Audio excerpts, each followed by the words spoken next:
स्वागत है आप सबका। पिछले वीडियो में हम लोग पढ़ रहे थे स्वर का वर्गीकरण, जिसमें हमने पढ़ा पहला पढ़ा उत्पत्ति के आधार पर, उत्पत्ति कहें या रचना बनावट के आधार पर हमने इसका वर्गीकरण अच्छे से पढ़ा। और दूसरा पढ़ा था उच्चारण और मात्रा के आधार पर, उच्चारण मात्रा के आधार पर हमने स्वर का वर्गीकरण पढ़ा। इसको पढ़ने के बाद हम लोग अब अगला जो पढ़ेंगे वो मुख की आकृति के आधार पर पढ़ेंगे। जो स्वर का वर्गीकरण है मुखाकृति के आधार पर स्वर का वर्गीकरण, स्वर का वर्गीकरण। मित्रों, इसका शुरुआत करने से पहले हम एक चीज और बताना चाहते हैं। एक पॉइंट है जो इसमें आप पहले नोट कर लीजिए। जो उच्चारण के आधार पर मात्रा पढ़े हैं उसमें हमने बताया था कि मात्रा का जो एक मात्रा का समय जो होता है, एक स्वस्थ मनुष्य के द्वारा एक बार पलक को खोलकर अगर हम झपक लेते हैं, वो झपक लेता है तो जितना समय उसको खोलकर झपकने में लगता है वही एक मात्रा का समय होता है। कितना होता है? एक मात्रा का समय होता है।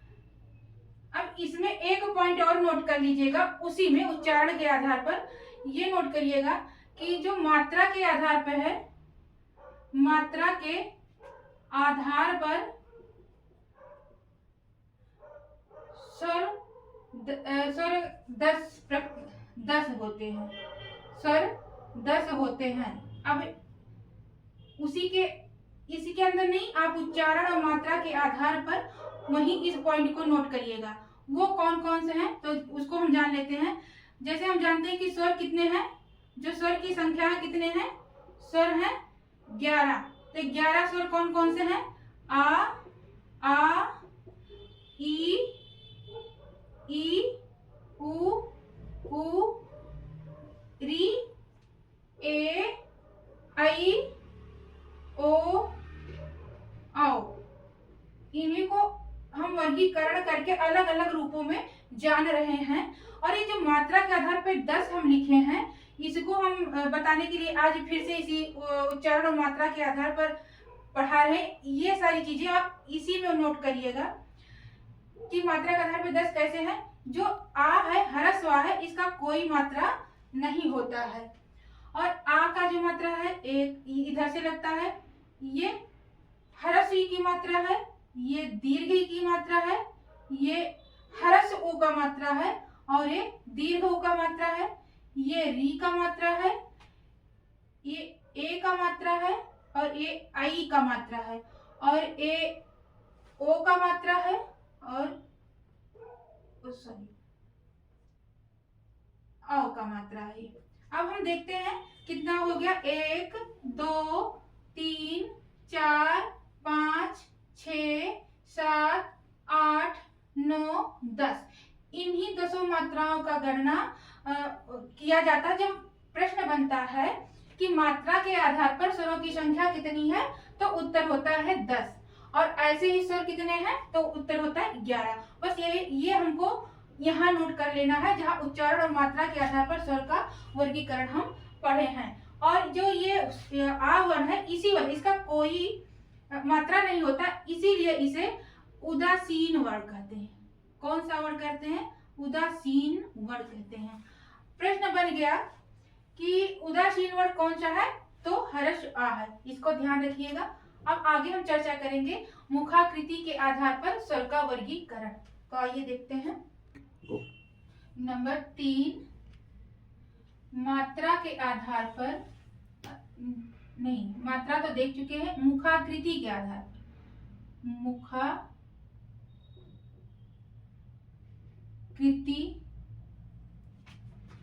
के आधार पर स्वर वर्ण। अब हम देखते हैं ये मुख आकृति का अर्थ होता है, इसको जो हम अलग अलग करेंगे तो मुख की आकृति, या हम कह ले इसे ओठा मुख द्वार के आधार पर, मुख मुख द्वार खुलने के आधार पर, मुख, या ये भी हो सकता है ये, या मुख द्वार खुलने के आधार पर स्वर, चाहे ये लिखा हो प्रश्न में, चाहे ये प्रश्न में लिखा हो कि मुखा आकृति के आधार पर स्वर का कितना वर्गीकरण क्या है। अभी देखते हैं वर्गीकरण कौन कौन सा है, या मुख द्वार खुलने के आधार पर स्वर का वर्गीकरण कौन कौन सा है। तो इसके आधार पर कितने होते हैं, 4। अब वो कौन कौन से हैं आइए देखते हैं। पहला होता है संवृत, संवृत स्वर। अभी देखते हैं ये संवृत स्वर क्या है। संवृत मतलब होता है लगभग बंद, लगभग बंद, कोई भी चीज लगभग लगभग बंद रहे उसे संवृत कहते हैं। और दूसरा है विवृत, विवृत, विपरीत का अर्थ होता है खुला हुआ। तीसरा है अर्ध संवृत, अर्ध संवृत स्वर, यहाँ स्वर भी लिख लीजिए, यहाँ भी स्वर। और चौथा है अर्ध विवृत स्वर, अर्ध विवृत स्वर। अब हम इन चारों को एक एक करके जानेंगे, 1 2 3 और 4। ये हैं 4 प्रकार किसका, मुखाकृति के आधार पर स्वर वर्ण कितने प्रकार के होते हैं, 4। पहला प्रश्न तो आपका यही बन जाएगा कि मुख के आकृति पर स्वर वर्ण कितने प्रकार के होते हैं, 4। अब वो कौन कौन से होते हैं हम परिभाषा के साथ उसको जानते हैं। सबसे पहले संवृत की परिभाषा लिखते हैं और इसका जानते हैं कौन कौन सा वर्ड इसके अंतर्गत आता है। तो पहला है इसका परिभाषा लिख लीजिए, संवृत वर्ण, संवृत स्वर, स्वर वर्ण, संवृत स्वर वर्ण। जिन वर्णों के उच्चारण में, जिन स्वर वर्णों के उच्चारण में, स्वर वर्णों के उच्चारण में मुख द्वार लगभग लगभग बंद, लगभग लगभग बंद हो जाता है,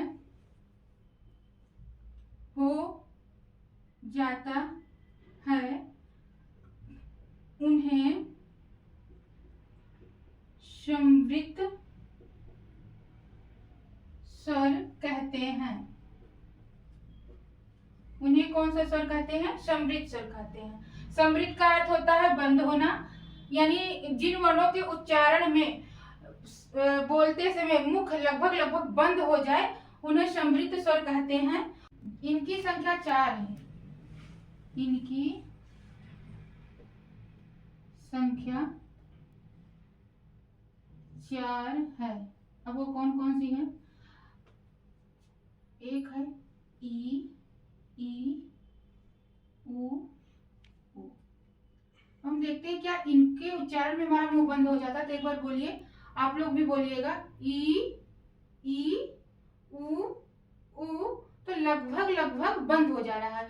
आप लोग भी इसको ट्राई करिएगा, और जब तक खुद ट्राई नहीं करेंगे आप लोग तब तक इसको आप बैठा नहीं पाएंगे कि कौन सा वर्ड कहाँ से निकल रहा है। तो इसलिए जितने भी वर्ड हैं उनको आप खुद ट्राई करिएगा, अकेले में बैठ के शीशा आगे रख कर देखिएगा क्या सच में ऐसा हो रहा है। और जिस दिन आप ऐसा करके देख लेंगे उस दिन आपको दोबारा पढ़ने की जरूरत नहीं पड़ेगी, आप उसको खुद उच्चारित करके और प्रश्न में आंसर दे सकते हैं। तो ये जो 4 वर्ण हैं ये संवृत वर्ण हैं, क्योंकि इनके उच्चारण में मुख लगभग लगभग बंद हो जा रहा है।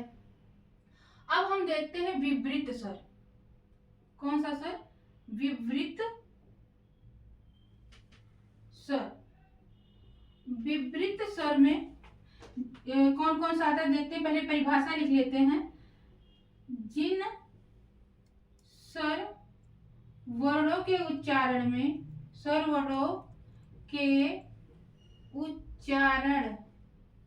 उच्चारण में मुख द्वार पूरा खुल जाता है, पूरा खुल जाता है। उन्हें विवृत स्वर कहते हैं, विवृत स्वर कहते हैं। जैसे संख्या इसकी 1 है, इसकी संख्या जो है वो 1 है। कौन सा है? जैसे दीर्घ आ, बोलिए आ, मुंह बंद करके एक बार बोलकर दिखाइए। आ नहीं हो सकता। तो विपरीत का अर्थ होता खुला, खुला मतलब पूरा खुला। मुख द्वार से ही इन चारों 4 भाग में उच्चारित होगा, चारों का मुख द्वार से ही होगा, लेकिन उसके थोड़े आकार बदल जाएंगे। समृद्ध में लगभग मुख बंद हो रहा है पूरा पूरा, और विपरीत में खुल रहा है। विपरीत मतलब खुला हुआ। तो आ का जब उच्चारण करेंगे तो पूरा पूरा खुल जाएगा। अब हम तीसरा नंबर देखते हैं, अर्ध समृद्ध स्वर। अर्ध समृद्ध स्वर।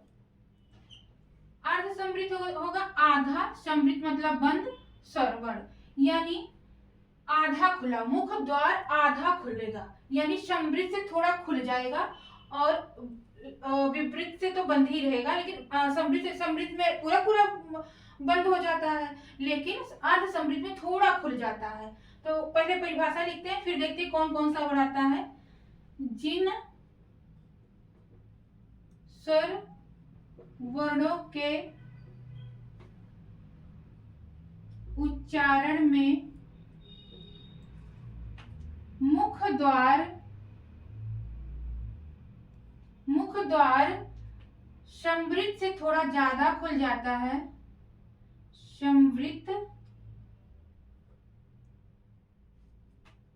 समृद्ध से थोड़ा ज्यादा खुला होता है, उन्हें अर्ध समृद्ध वर्ण कहते हैं। अर्ध समृद्ध वर्ण कहते हैं। अब कौन कौन से हैं? जैसे कौन कौन से आएंगे? एक तो आपका आ जाएगा ए और एक आ जाएगा ओ। अब इनको बोलिए ए ओ। ना ये पूरा खुला है और ना ये बंद है, तो ये थोड़ा खुला, इसलिए इसको हम कहते हैं अर्ध समृद्ध वर्ण, यानी थोड़ा खुला हुआ। अब हम चौथा देखते हैं, अर्ध विपरीत स्वर। चौथा कौन सा है? अर्ध विपरीत स्वर। अर्ध का मतलब होता है आधा, विपरीत मतलब खुला हुआ स्वर, यानी आधा खुला, विपरीत मतलब पूरा खुला हुआ। अब हम देखते हैं चौथा, अर्ध विपरीत स्वर। अर्ध विपरीत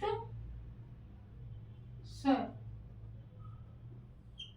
अर्ध का अर्थ होता आधा, विपरीत मतलब खुला हुआ स्वर, यानी जिन वर्णों के उच्चारण में मुख आधा खुल जाता है, यानी पूरा से थोड़ा कम और अर्ध समृद्ध से थोड़ा ज्यादा। ऐसे वर्णों के उच्चारण में जो इस प्रकार से मुख बना होता है तो उसे अर्ध समृद्ध स्वर कहते हैं। वे कौन कौन से, आइए देखते हैं। पहले परिभाषा लिखिए। जिन स्वर वर्णों के उच्चारण में मुख द्वार विपरीत से कम और अर्ध समृद्ध से थोड़ा ज्यादा खुला रहता है। विपरीत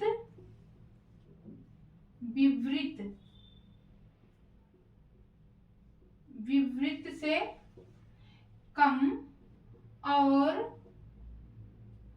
अर्ध संवृत से थोड़ा ज्यादा खुला रहता है। अर्ध संवृत से थोड़ा ज्यादा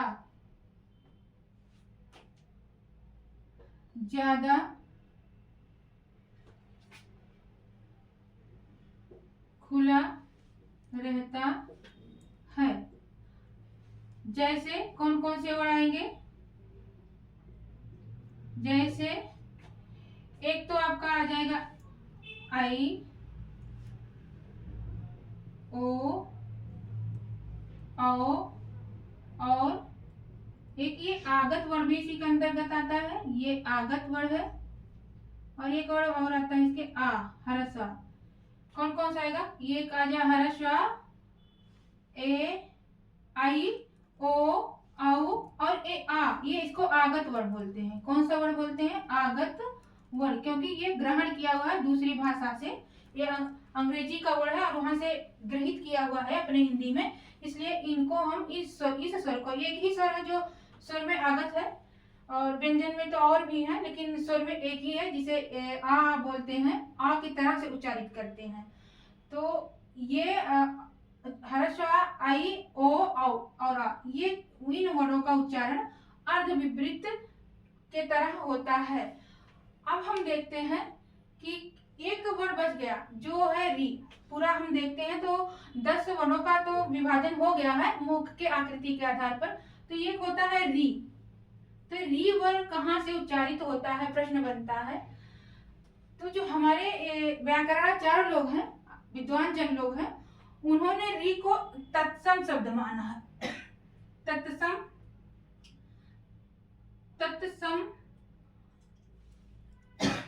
वर्ण माना है इसे। इसको हिंदी में नहीं मानते कि हिंदी का वर्ड है। इसको हिंदी में री का प्रयोग जो होता है री के तरह होता है। इसमें र और ई मिश्रित है, र और ई के मेल से री बनता है और इसी प्रकार से इसी तरह से हिंदी में उच्चारित होता है। इसीलिए री को नहीं मानते। फिर भी ये तत्सम शब्द जो यूज होते हैं हमारे हिंदी में, उनमें स्वतंत्र रूप से प्रयोग होता है। जैसे कहते हैं ऋषि, रीढ़, रीढ़, और आ जाएगा क्या? ऋषि, रीढ़ और ऋतु। ऐसे तमाम वर्ड हैं जो री से स्वतंत्र रूप से प्रयोग होता है और शब्द बनाता है। तो हम इस प्रकार ये देख सकते हैं। और जब उच्चारित करते हैं तो री के उच्चारण में मुख लगभग बंद हो जाता है, तो इसे हम समृत में रख सकते हैं, समृत में रख सकते हैं। लेकिन जो भोलानाथ तिवारी हैं और कामता प्रसाद गुरु हैं, ये इन लोगों ने री का कोई स्थान स्वर के वर्गीकरण में नहीं दिया है। अब हम पढ़ते हैं जिह्वा के प्रयोग के आधार पर। जिह्वा का ये भैया जीव कर लीजिए, जीव, ये है तद्भव शब्द और ये है तत्सम शब्द। तो जिह्वा कहिए या जीव कहिए के प्रयोग के आधार पर,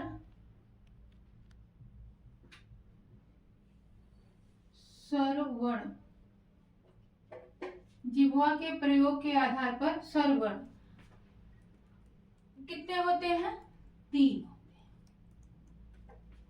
यानी जीव के प्रयोग से, जीव के किस अंग, जीव के किधर से प्रयोग होता है, इन वर्णों को देखते स्वरवर्ण की। अभी चर्चा सिर्फ स्वरवर्ण की चल रही है।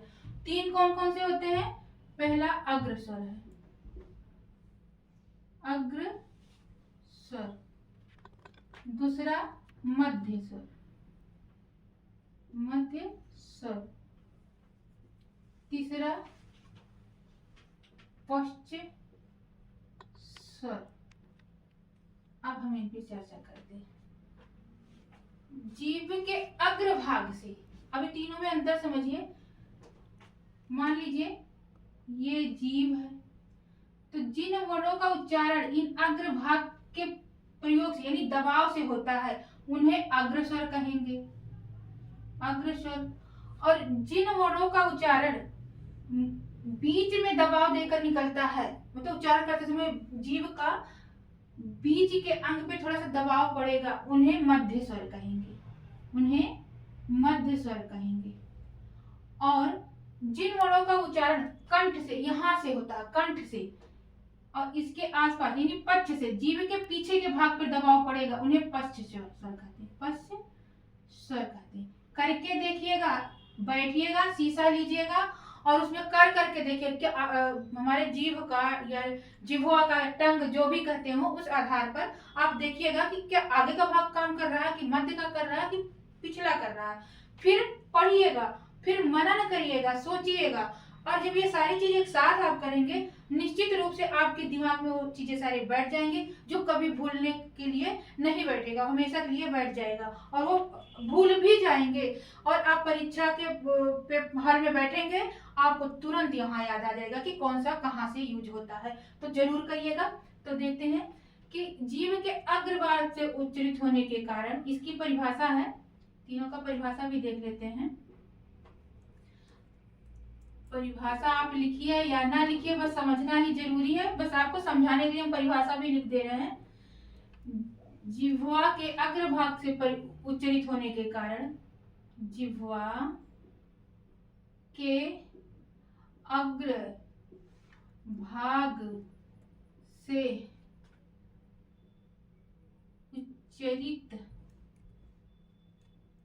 उच्चरित होने के कारण अग्र स्वर कहे जाते हैं।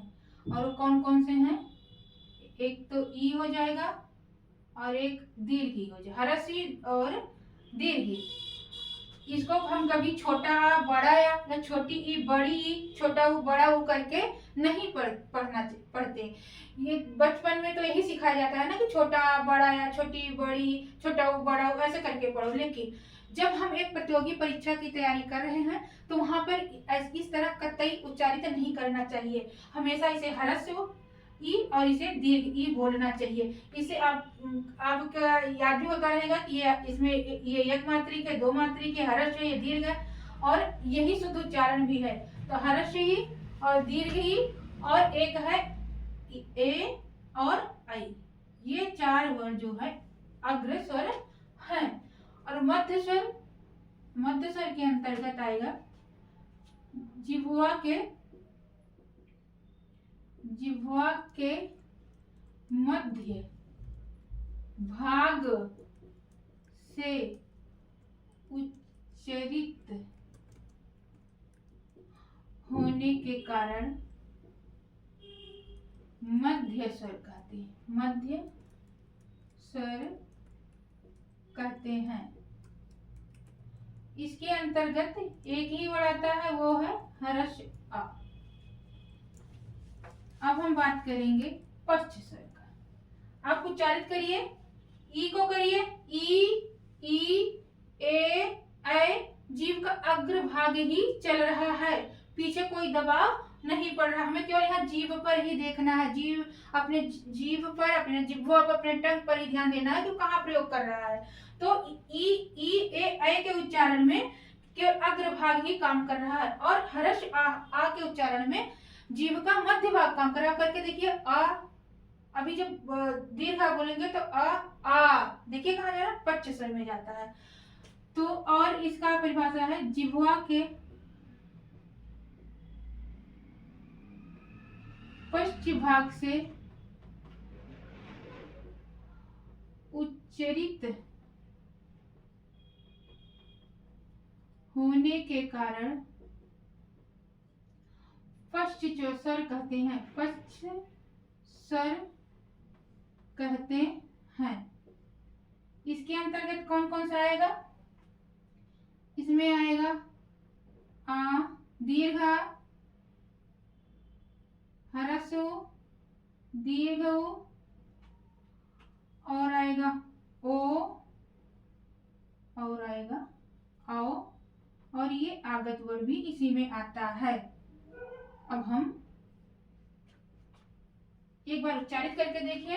आ, उ जीभ पर ही ध्यान दीजिएगा। ओ आ। हमें कौन कौन से वर्ड मिल गए? देखिए 4 यहाँ, 5 और 5, 10 वर्ड मिले। री का वर्गीकरण तो नहीं हुआ है, फिर भी अगर हम उच्चारित करते हैं तो जिह्वा का अग्रभाग काम करता है। अगर बाई द वे प्रश्न बन जाता है कि री का उच्चारण स्थान कहाँ है, तो उसे हम अग्र स्वर में ही रखते हैं। तो ये अलग से है, इसे विद्वानों ने वर्गीकरण से अलग किया है, लेकिन फिर भी हम उसको रख लेते हैं। अगर प्रश्न बन जाता है तब उत्तर हम अग्र स्वर से देते हैं। और विद्वान है भोलानाथ तिवारी, नोट करके लिखिएगा। भोलानाथ तिवारी और हरदेव बाहरी ने, भोला नाथ तिवारी और हरदेव बाहरी ने, और हरदेव, ये दोनों लोग व्याकरणाचार्य हैं, विद्वान जन लोग हैं, और इन्होंने दीर्घ आ को मध्य स्वर में रखा है। वर्गीकरण करते समय मध्य स्वर में स्थान दिया है, यानी उन्होंने कहा है कि जो दीर्घ आ है वो मध्य स्वर है। किंतु अधिकतर विद्वानों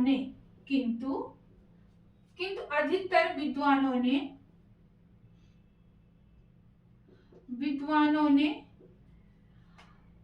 दीर्घ आ को पश्च स्वर मानते हैं।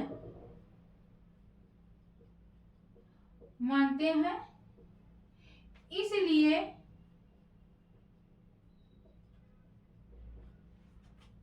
प्रश्न के उत्तर में,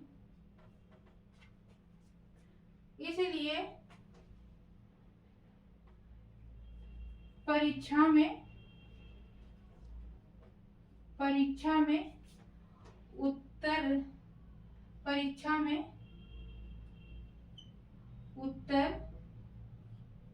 उत्तर पश्च स्वर का ही सही होगा। पश्च स्वर का ही सही होगा, ये ध्यान दीजिएगा, ये नोट करके है। अगर नाम लेकर पूछा जा रहा है कि भोलानाथ तिवारी ने पश्च स्वर को क्या माना है, तो भोलानाथ तिवारी ने दीर्घ आ को कहाँ स्थान दिया है, तो मध्य स्वर में दिया है। भोलानाथ तिवारी और हरदेव बहारी ने मध्य स्वर में दिया है। लेकिन ऐसे ही प्रश्न पूछा जाता है कि मध्य स्वर कहाँ से उच्चारित होता है, तो पश्च स्वर से होता है। लेकिन अगर यहाँ नाम देकर पूछा जा रहा है तो मध्य स्वर में होता, मध्य स्वर में स्थान मिला हुआ है किसका, दीर्घ आ का। तो अब हम देखते हैं ओष्ठ के बनावट के आधार पर। ओष्ठ कहे या ओठ कहे, ओठ या ओष्ठाकृत भी कह सकते हैं। ओष्ठाकृत, ये 3 नाम में से कोई भी नाम आ सकता है। कृति के आधार पर स्वर वर्ण। अगला कौन सा है, ये है ओष्ठ कहे, ओठ कहे या ओष्ठाकृति, यानी ओठ के बनावट के आधार पर स्वर का वर्गीकरण की ओठ। अब यहाँ हमें सिर्फ ओठ पे ही ध्यान देना है कि स्वर वर्णों में ओठ के द्वारा जब उच्चारित करते हैं तो ओठ किस प्रकार से बन रहा है। तो 2 प्रकार के होते हैं। कौन कौन से होते हैं? 2 प्रकार। एक होता है आवृत्ताकार,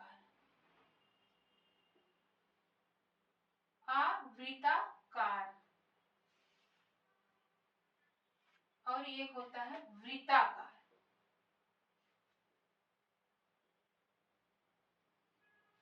इसे एक और कहते हैं वर्तुलाकार भी कहते हैं। तो वर्तुलाकार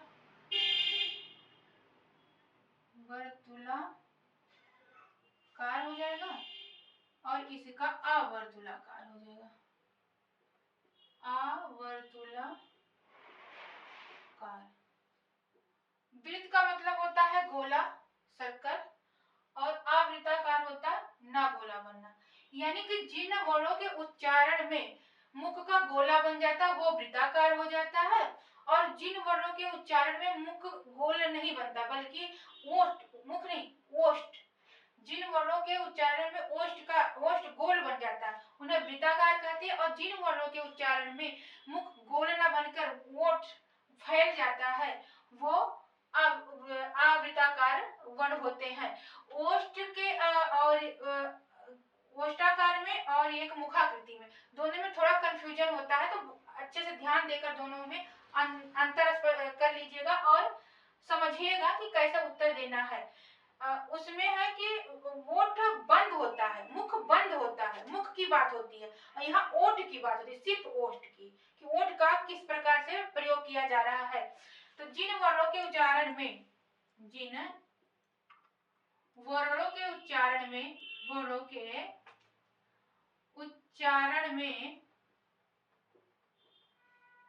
ओठ ओष्ठ का आकार गोल न होकर फैल जाता है, गोल न होकर फैल जाता है, उन वर्णों को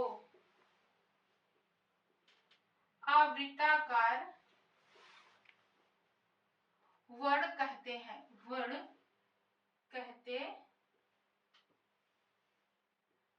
उन वर्णों को आवृत्ताकार वर्ण कहते हैं। जैसे अब कौन कौन से आएंगे, जैसे आएगा आ, देखिए ओठ नहीं बन रहा है, ह्रस्व आ, दीर्घ आ ई ऊ का बनेगा तो छोड़ दीजिए, उ री, इसमें इसको भी छोड़िएगा, ए और ओ को भी छोड़ दीजिएगा। यानी कि ये जितने भी वर्ण हैं ये क्या है, आवृत्ताकार, इनमें ओठ नहीं गोल हो रहा। बोल के देखिए आ ई ए आई, इन वर्णों के बोलने में ओठ का आकार फैल रहा है, ना कि गोल हो रहा है, यानी वृत्त नहीं बन रहा। तो ये सारे वर्ण क्या है, आवृत्ताकार हैं। अब हम देखते हैं वृत्ताकार कौन कौन सा है। तो आइए देखते हैं, जिन वर्णों के उच्चारण में, जिन परिभाषा लिख लीजिए। अभी तो जब हम बोल रहे हैं आप सुनेंगे तो तुरंत तो समझ में आ जाएगा, लेकिन जब कुछ दिन बीत जाएगा तो भूल जाएगा कि इसमें इसकी विशेषता क्या है। तो उस टाइम आपका ये नोट्स काम आएगा, जब आप दोबारा इसको पढ़ेंगे तो तुरंत ये चीज समझ में आ जाएगा कि क्या कह रहा है, परिभाषा क्या कह रहा है। इसलिए परिभाषा लिखना बहुत जरूरी होता है। जिन वर्णों के उच्चारण में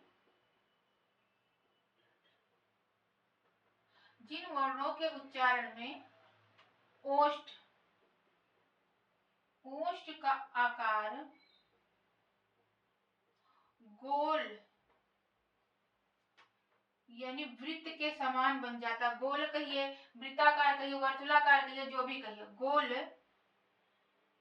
हो जाता है उन्हें वृत्ताकार या कहो वर्तुलाकार वर्ण कहते हैं। जैसे अब कौन कौन से होगा, ऊ ह्रस्व और दीर्घ, ओ और औ।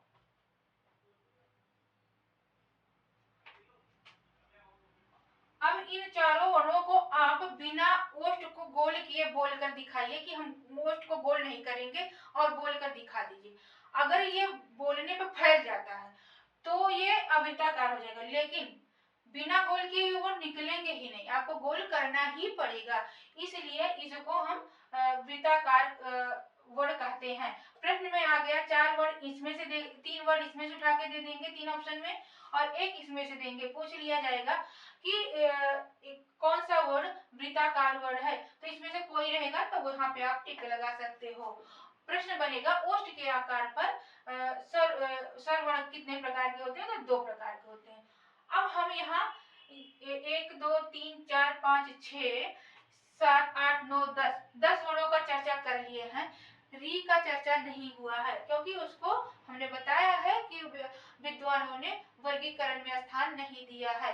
फिर भी हम देखते हैं कि री का कहाँ से उच्चारण होता है, तो उसे अर्धवृत्ताकार वर्ण कहते हैं। री को नोट करके लिखिएगा कि यहाँ जो आगत वर्ण है वो यहीं पर विराजमान है आपके अवृत्ताकार वर्ण के साथ। यहाँ इसको भी रख लेंगे क्योंकि इसका भी बहुत यहाँ प्रयोग ही होता है हमारे भाषा में। नोट करके लिखिए री को अवृत्ताकार अर्ध मतलब आधा अर्धवृत्ताकार वर्ण कहते हैं।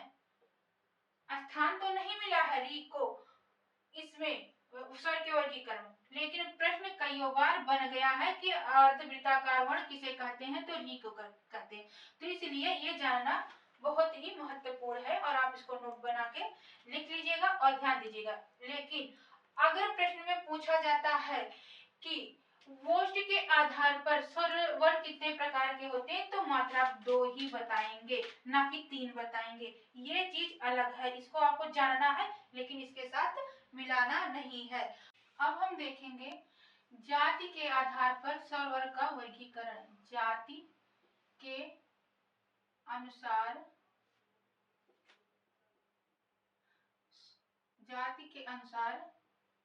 स्वर वर्ण, जाति के अनुसार स्वर वर्ण कितने प्रकार के होते हैं, ये 2 प्रकार के होते हैं। एक सजातीय वर्ण, एक सजातीय वर्ण, एक विजातीय वर्ण।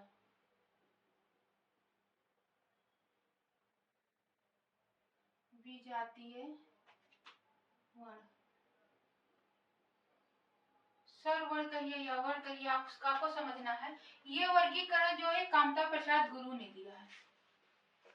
कामता प्रसाद गुरु ने ये वर्गीकरण दिया है। कौन सा, ये वाला।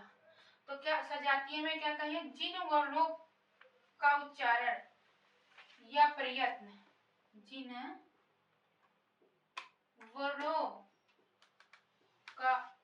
स्वर वर्णों का उच्चारण या स्वर वर्णों का उच्चारण या प्रयत्न एक सा होता है, एक सा होता है, वे सजातीय वर्ण होते हैं।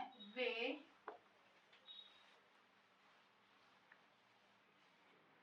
सजातीय वर्ण होते हैं, अब वो कौन कौन से हैं देखते हैं। जैसे हुआ आ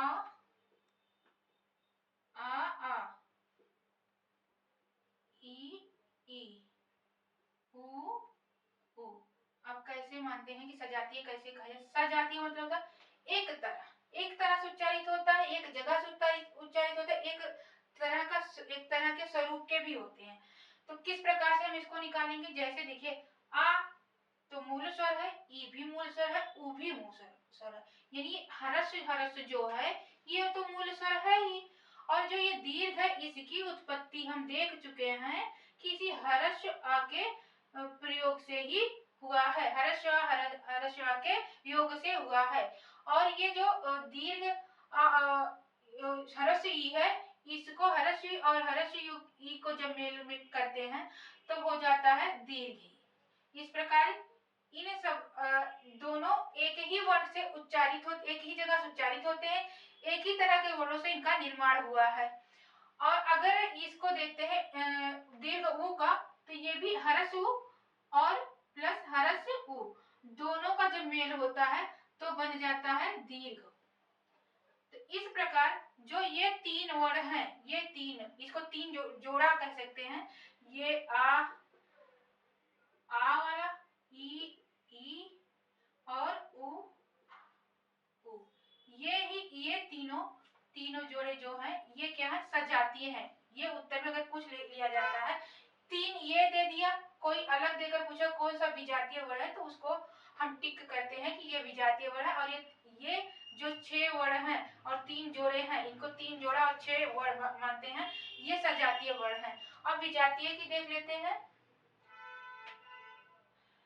जिन वर्णों का निर्माण या उच्चारण या प्रयत्न, जिन वर्णों का या स्वर वर्णों का उच्चारण, प्रयत्न या निर्माण अलग अलग या भिन्न, या कहें भिन्न वर्णों के योग से होता है, वे वर्ण विजातीय होते हैं। विजातीय वर्ण होते हैं।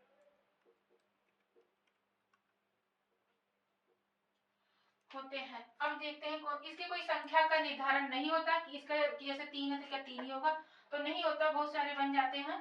तो जैसे हम कहते हैं, हम कह लें ए को ले लेते हैं, ए आई, इसमें से किसी को ले लेते हैं। ए का निर्माण कैसे होता है, आ के साथ जब ई का मेल होता है। अब ये कंठ से उच्चरित होता है और ये तालु से। ये कहाँ से होता है, कंठ से, और ये होता है तालु से।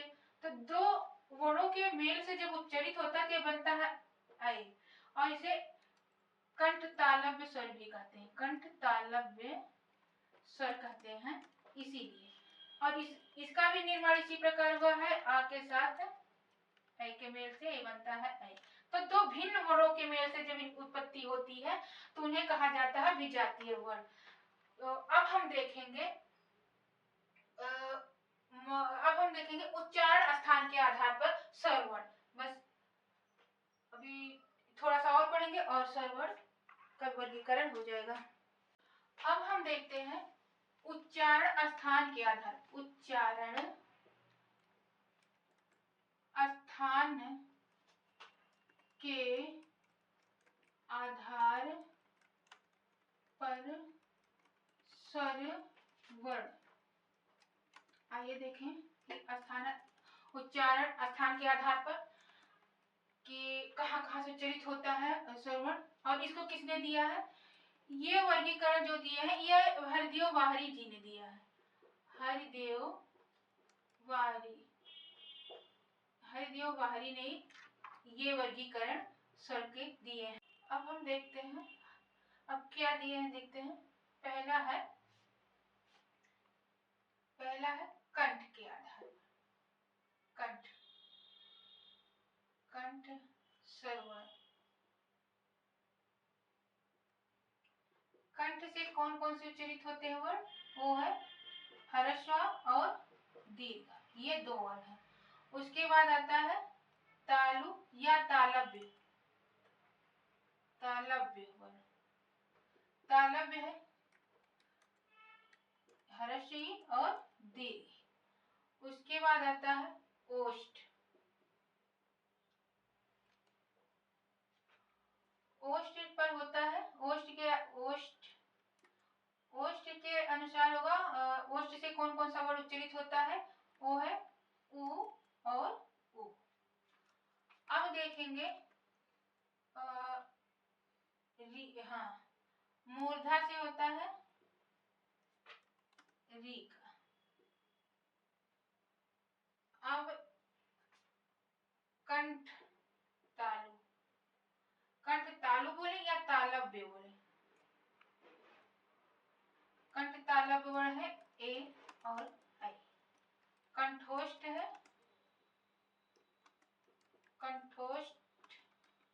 कंठोष्ठ वर्ण। ये कंठोष्ठ वर्ण कौन कौन से हैं? ओ और औ। री को मूर्धा से उच्चरित किया जाता है। ये हरदेव बाहरी ने अपने वर्गीकरण में नहीं रखा है, लेकिन इसको यहाँ से उच्चरित किया जाता है, इसलिए हमने यहाँ पर रख दिए हैं। अब 1 2 3 4 5 6 7 8 9 10 11 वर्णों का वर्गीकरण हो गया है। नोट करके लिखिएगा। नोट स्वर वर्णों का उच्चारण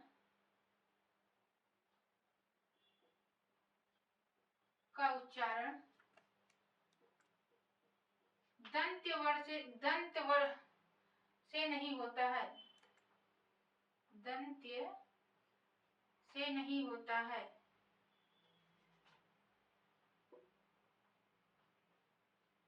दंत से नहीं होता। कोई भी वर्ड बोल लीजिए, वो दांत को नहीं छूता है। आ ई उ री ए ऐ ओ औ। ये सारे वर्ड जो है वो दंत को नहीं टच करते हैं।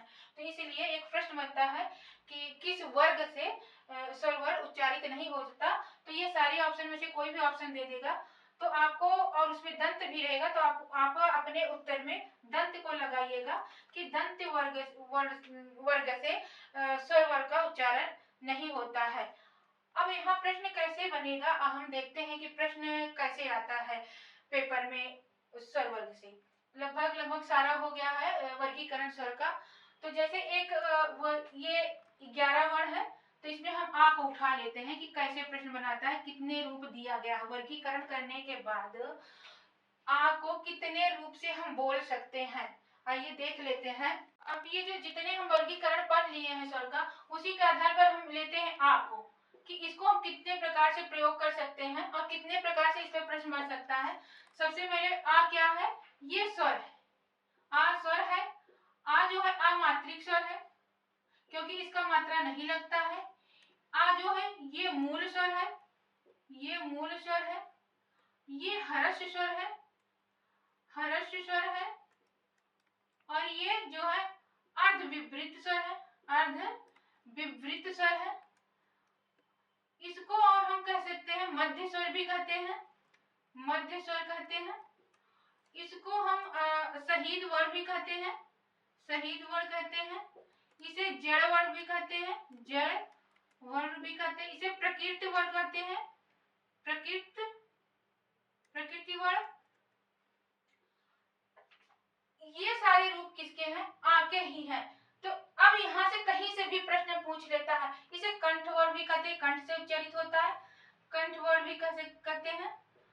और देखिए जैसे ये जो स्वर आ है, इसको अमात्रिक वर्ण, मूल स्वर और ह्रस्व स्वर, अर्ध विवृत स्वर और मध्य स्वर और शहीद वर्ण स्वर कह सकते हैं, जड़ वर्ण कहते हैं, प्रकृति वर्ण कहते हैं। इन सारे तरीकों से हम आ को, एक आ को इतने रूपों में देख सकते हैं, और भी कई सारे रूप में देख सकते हैं। तो ये इस प्रकार प्रश्न बन सकता है, कहीं से भी प्रश्न उठा के बन सकता है।